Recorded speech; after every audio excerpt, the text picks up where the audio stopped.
안녕하세요. 시니어를 위한 꼭 필요한 정보 100세톡톡입니다. 조사 한 번으로 몇 년간 받아오던 생계급여가 끊긴다면 상상해 보셨습니까? 실수도 변명도 통하지 않습니다. 지금 전국 곳곳에서 실제로 벌어지고 있는 일입니다. 요즘 기초생활수급자 하반기 전수조사가 진행 중인데요. 지금 우편으로 현장 방문 안내문 오는 등 예년보다 훨씬 꼼꼼해졌습니다. 서류 하나, 송금 한 번 잘못됐다는 이유로 그동안 받던 생계급여가 한순간에 중단되는 사례가 이어지고 있습니다. 이 정도는 괜찮겠지라는 생각이 가장 위험합니다.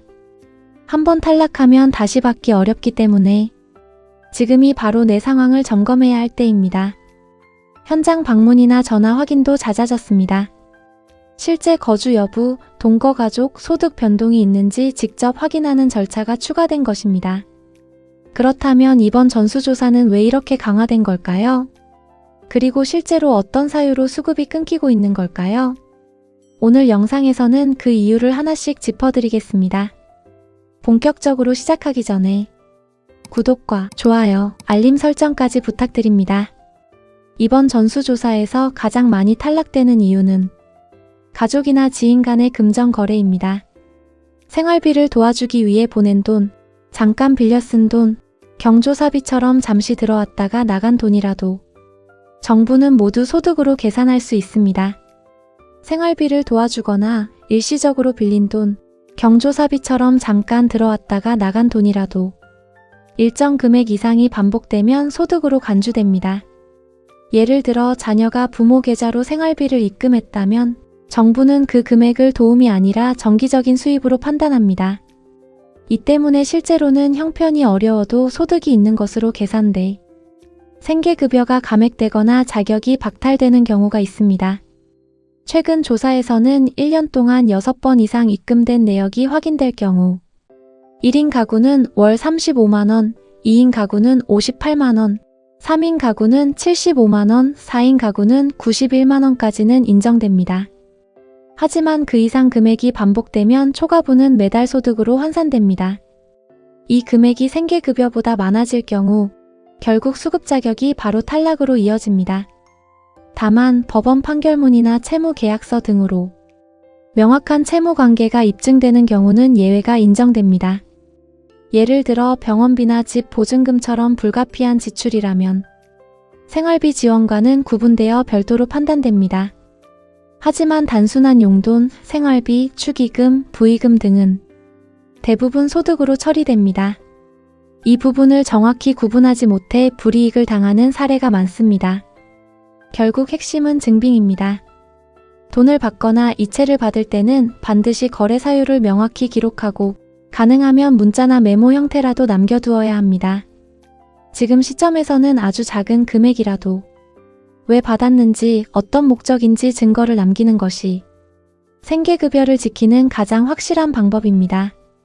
두 번째 탈락 사유는 정부가 지급하는 각종 지원금이 중복 수령으로 잡히는 경우입니다. 많은 분들이 국가에서 주는 돈이니까 당연히 생계급여와 별도로 받을 수 있다고 생각하지만 실제 제도는 그렇지 않습니다. 기초연금, 장애인연금, 한부모 가족 지원금, 아동양육비, 청년수당 등 일부 공적급여는 모두 생계급여 산정 시 소득으로 반영됩니다.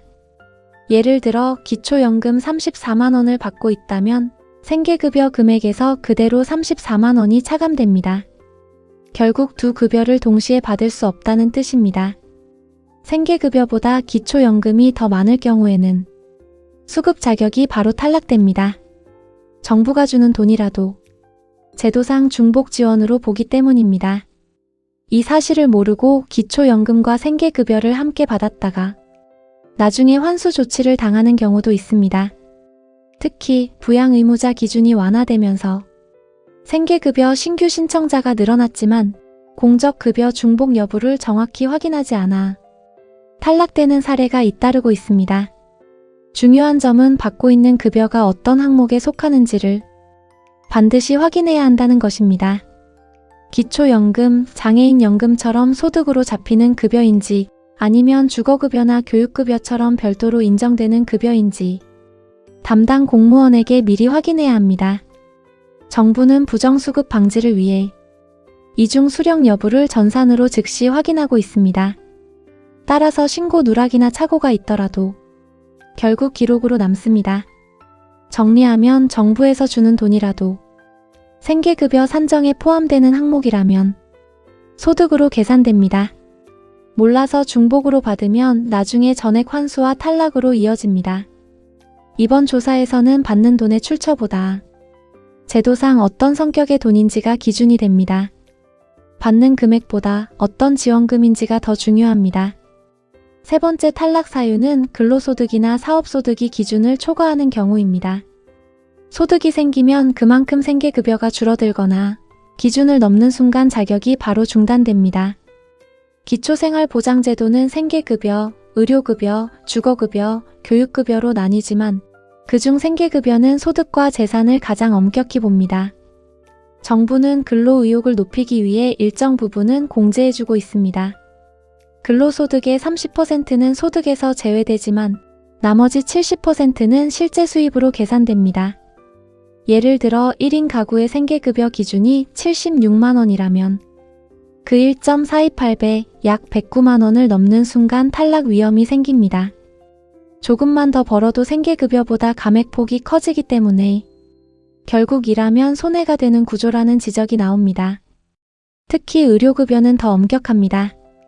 근로소득 공제가 적용되지 않아 벌어들인 금액 전부가 소득으로 계산됩니다.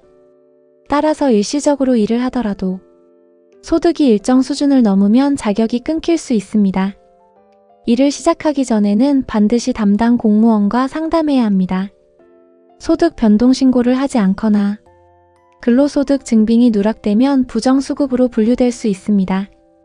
단순히 일을 했다는 이유만으로 탈락되는 것은 아니지만 기준을 초과하면 제도상 자동 감액이 이루어집니다. 또 한 번 탈락하면 재신청 과정이 까다롭기 때문에 처음부터 정확히 계산하고 신고하는 것이 중요합니다. 결국 생계급여를 유지하면서 일하기 위해서는 월 소득 한도를 반드시 알고 있어야 합니다.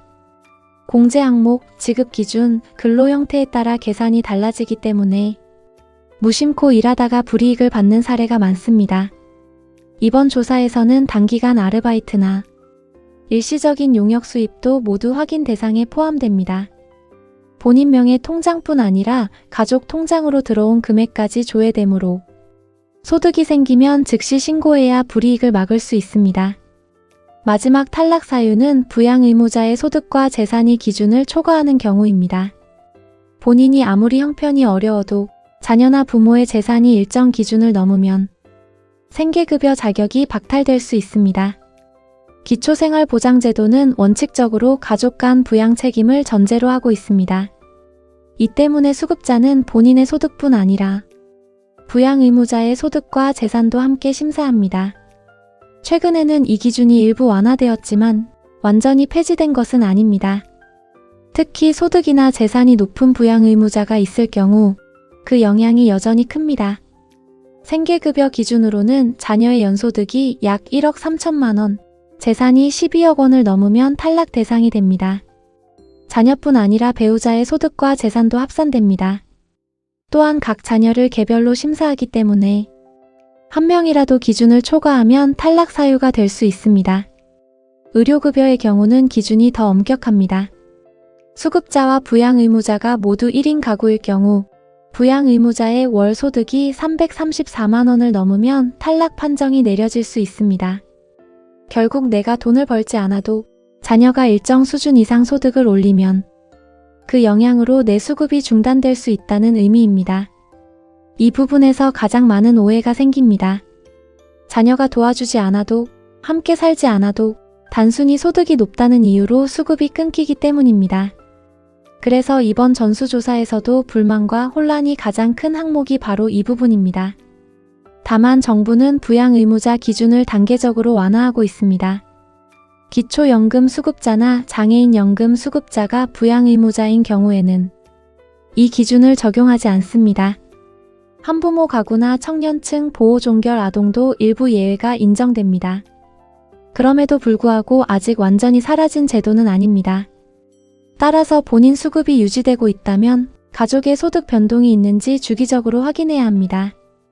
이번 전수조사에서는 부양의무자 소득 변동까지 국세청 자료로 바로 연동되어 확인됩니다. 즉, 신고하지 않아도 자동으로 조회된다는 뜻입니다.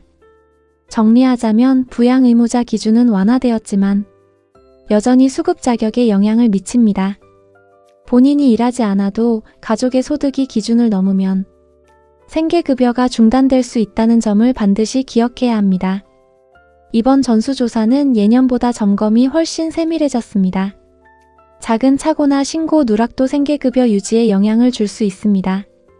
가족 간 송금, 정부 지원금, 근로소득, 그리고 부양의무자 소득까지 미리 확인해 두시기 바랍니다. 백세톡톡은 앞으로도 꼭 필요한 정책 정보를 쉽고 정확하게 전해드리겠습니다. 구독과 알림 설정으로 다음 영상도 꼭 받아보세요. 감사합니다.